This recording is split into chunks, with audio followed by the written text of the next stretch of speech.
This is Ralph Simon with another episode of Future Talks with futurists Glen and Gerd Leonhard, and today we're going to talk about the future of communication and conversation. Are we going to see an explosion of the chattering classes? What's the future? You know, we are seeing an explosion of the chattering classes, but not quite in this way that we might have expected. Remember internet chat and remember cell phones. Recently, I was in a forum with the CEO of Skype, and Skype is tracking very closely, of course, the traffic that they're getting over that global system. And their text traffic is now outperforming their telephone, their voice traffic, and their video traffic is screaming upwards. So they believe, interestingly, and they're trying to figure out why would people prefer to text each other via Skype rather than talk to each other, and why would they prefer video? They're finding lots and lots of families who are globally remote from each other, which is very common these days, using their video traffic, which kind of belies the whole idea that people don't want to be seen when they're talking. It turns out they do. And then people really like the short, quick directness of text as compared to the kind of slowness of talking on the phone. So there's a whole lot going on in the future of communication. So are we going to see a truncated form of conversing with each other, as has been evidenced with IM? I think as anything that we see right now, it's not, the answer isn't like either or. It's a whole array of things that different people do, right? For example, I think that kids today don't do email, right? They have these platforms that they use, right? They chat on MySpace. Or SMS messaging? SMS, but they chat on these platforms, right? If I tell my 12-year-old, send me an email, I say, well, I'm going to see you on XYZ, whatever he's using, High Five or whatever. That's where they do it. And Facebook, for example, has extremely harvested this kind of idea as a platform for talking. And then, of course, instant messaging is a much bigger place to share files, music, than any downloading place on the internet, right? So the record companies, for example, talking about illegal peer-to-peer downloading, that's chicken feed compared to what they do on IM and on Skype, right? Transfer file kind of idea. So this, again, is becoming a multimedia experience. And when you see the N95 and other, Sony Ericsson products and some Samsung phones, you can do that stuff on the phone now, especially when you're on a Wi-Fi network, right? You can chat, you can transfer stuff, you can send a video.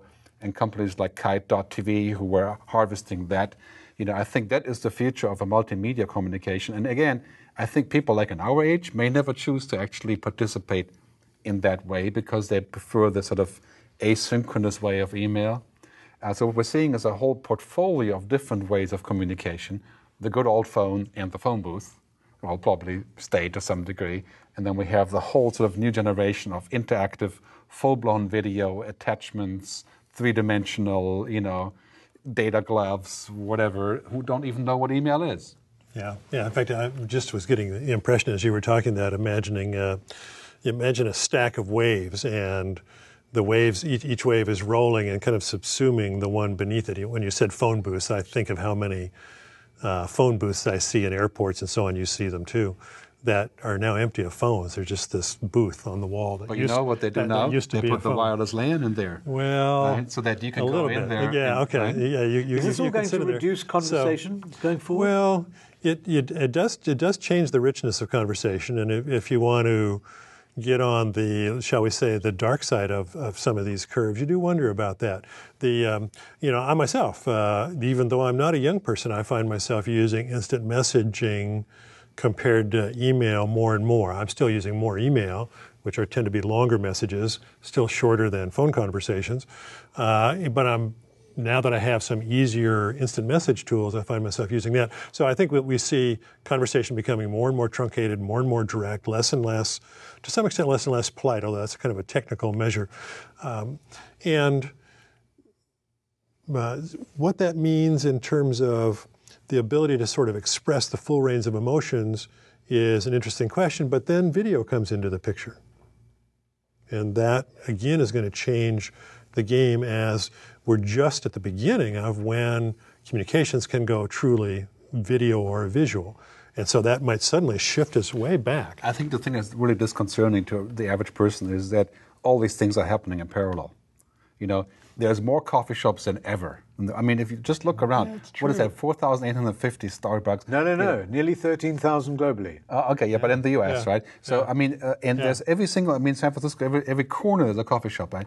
What are people doing there? I mean, they could be chatting on the web, and they are chatting on the web, but all these things, they are really happening in parallel, right? So people have the personal contact, they go to clubs, they go to gyms, they move around the world to be with somebody, they travel much more than ever before, and they chat, and they IM, and they Skype, and they make cell phone calls, and this is all a parallel effort. In fact, most kids today are doing 5 things at the same time. So is multitasking a function of this new world? It is very much a function of the new world. So it's a generational function. Now my kids are now in their 20s, and I can remember when they were teens, like yours, Gerd, watching them multitask. This was, 6, 8, 10 years ago already, and the early days of the web and the early days of various kinds of handheld devices, and they could multitask far beyond anything that I'd ever seen. I remember kind of walking into the home office and watching, one kid handle 5 conversations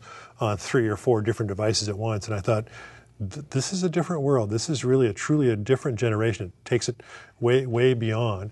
And again, if you add the video layer into there, that's going to be a whole other thing.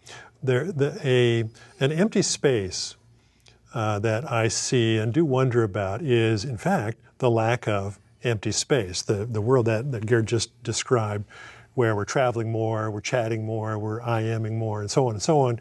When are we ever quiet?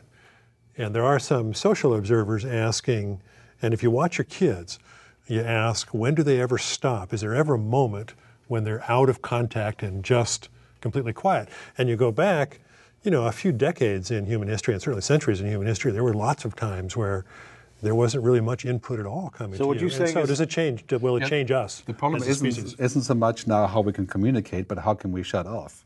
Right? I mean, the challenge is not to say how I can reach you, but the challenge is to say, well, when do I get time to not reach anyone so my brain can actually come back to normal? So does this mean that there's less reflection now in this newer world? I think that's the danger. Now, the counter-argument would be, well, if I'm so good at multitasking, I can reflect and multitask at the same time, and that may be true, particularly if the way that your brain develops depends on the environment, in part, that you grow up in. And if you've grown up multitasking in a clickable, Googleized world since you were, a baby, maybe you do have a different form of reflecting, and it could be that psychologists years from now will discover that things are different. No, there is research saying that the brain structure is actually different. Yeah, I know there is. There's beginning to be hints that that's true, but I do worry about reflection time. In fact, I used to tell people that I think there will be parts of the world that declare themselves gene-modified food-free areas. So if you come to this region of France, we will guarantee that there are no gene-modified foods in this region. Well, I think we might see, if you go out, let's say 50 years, you might see electronic communication-free zones come to this area, and you not only won't be connected, it will be impossible to be connected electronically while you're here. Yeah, in fact, that's and that might be quite the big fad in terms of vacation spots and trips. Let's go to electronic free land. We should invent a demediatizer. The demediatizer. This is like the slow food movement. We don't want fast food. Yeah. We want some reflective, slow movement. I don't look forward to it. I flew into Washington, D.C. last year.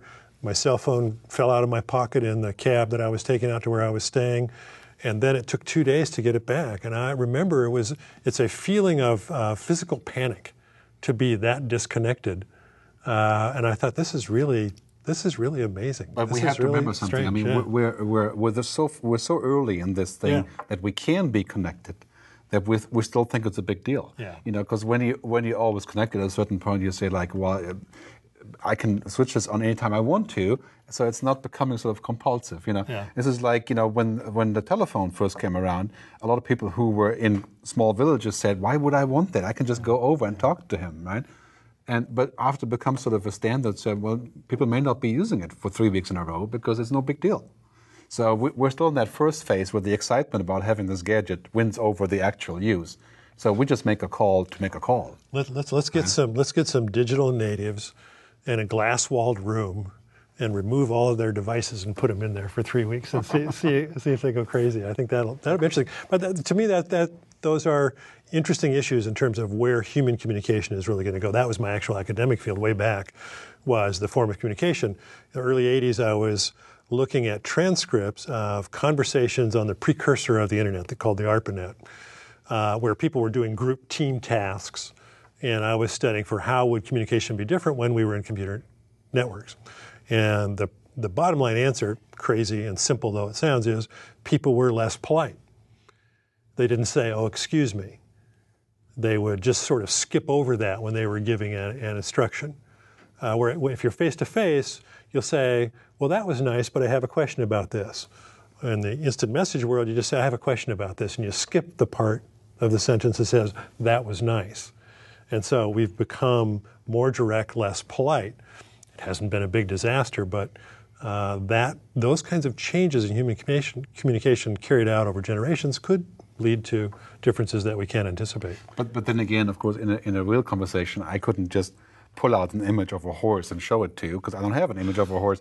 On the web, when we're chatting, I can make an icon, and it's a horse jumping up and down, and you can have a laugh. So that's true. another way that we can communicate. So in that way, it's richer. Right, it's richer that way, and it's also maybe more funny or more, it's a different language, right? So what I'm saying is like, these all exist in parallel. Yeah. Right? Yeah. And that is the disconcerting part. I think that people connect on different levels, and they don't see how you can connect on these levels, but they still exist. Yeah. And in media, what that means is that I get this question all the time, for example, from cell phone companies or hardware manufacturers, will people listen to music on the phone? And the answer is, well, some people will listen compulsively, others never will. Right? It's basically varied. Right? So the opportunities in communications and media are on various levels in various countries for various target groups at various times. Right? No such thing as one thing for everyone. The other part of the answer is if the battery will last. And that is a good segue for us to note that the future of conversation and communication will still be an art, and the chattering classes will not stop chattering.